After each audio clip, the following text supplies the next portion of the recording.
Kapitbahay ni Viancy may isiniwalat. At mga perang binibigay ni Kalingap Rab, saan ba ito ginagastos? Yan ay malalaman na natin mamaya mga Kalingap. Isang mapagpalang araw sa inyong lahat mga Kalingap, sanay hindi nyo po makalimutan na mag-like sa video na ito. At paunawa tapusin muna ang kabuuan ng video na ito mga Kalingap at para malaman ang nilalaman nito. At maraming salamat po sa pagpatuloy na pagsuporta lalo na kay Kuya Val Santos Matubang at Kalingap Rab. Kalingap Edo at Viancy ang malakas na tambalan ngayon ng Team Kalingap. Kakaiba talaga kung si Kalingap Edo ang magkaroon ng ka-love team dahil sa makikita po talaga sa kanilang dalawa mga Kalingap, ang mga kilig at ang mga titigan nilang dalawa ay para bang may pinapahiwatig ito mga Kalingap. At sabi ng mga eksperto na kapag malakas tumitig ang isang babae sa lalaki ay nagpapahiwatig ito na nagkakagusto ito sa lalaki. Kaya hindi malabong sasagutin si Kalingap Edo ni Viancy kung sakaling mangligaw ito kay Viancy mga Kalingap.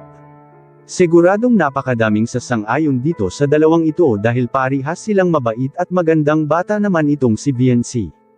Ngunit siguraduhin lang ni Viancy na hindi ito makakaapekto sa kanyang pag-aaral mga Kalingap dahil sa umaasa ng lubos ang kanyang pamilya sa kanya mga Kalingap. Masasabi nating malaki talaga ang pag-asa ni Kalingap Edo kung sakali na mangligaw ito. Ngunit sa ating kaalaman ay si Viancy hindi pa pwedeng maligawan dahil sa minor de edad pa ito ngayon. Ngunit umaasa ang karamihan na balang araw darating din niya ito sa takdang panahon. Which is tama naman ito mga Kalingap dahil ang tunay na pagmamahal ay nakakapaghihintay ito. At kaya maraming mga viewers ang nagkakagusto sa bagong tambalan na ito dahil sa napakadaming napapawi na mga problema at stress sa tuwing may bagong episode ang tambalang Edo at Viancy. Sabi ng ilan na taga-subaybay ng EDC mga Kalingap na sapat na anya na pampatanggal stress ang tambalang Edo at Viancy mga Kalingap, sa kabilang dako naman ay saan nga ba ginagastos ang mga pera na ibinibigay ni Kalingap Rab para kay Viancy. Makikita po natin sa video. Nasaan yung dalawa mong hita? Ito po, namamanhid ito. Namamanhid. Nakaano na po ba kayo? Nagpa-check up na po ba kayo? Siya na po yung mabigyan po yung anak ko ng tulong ni Kalingap. Ano po? Ano nabigyan namin si Viancy? Opo. Yung nabigyan niyo po ay yun po, nakapa-check up ako tapos nakabili na po ako ng gamot. Mayroon pa po nga ako dyan. Po, pinabili niya na at para ano po yan?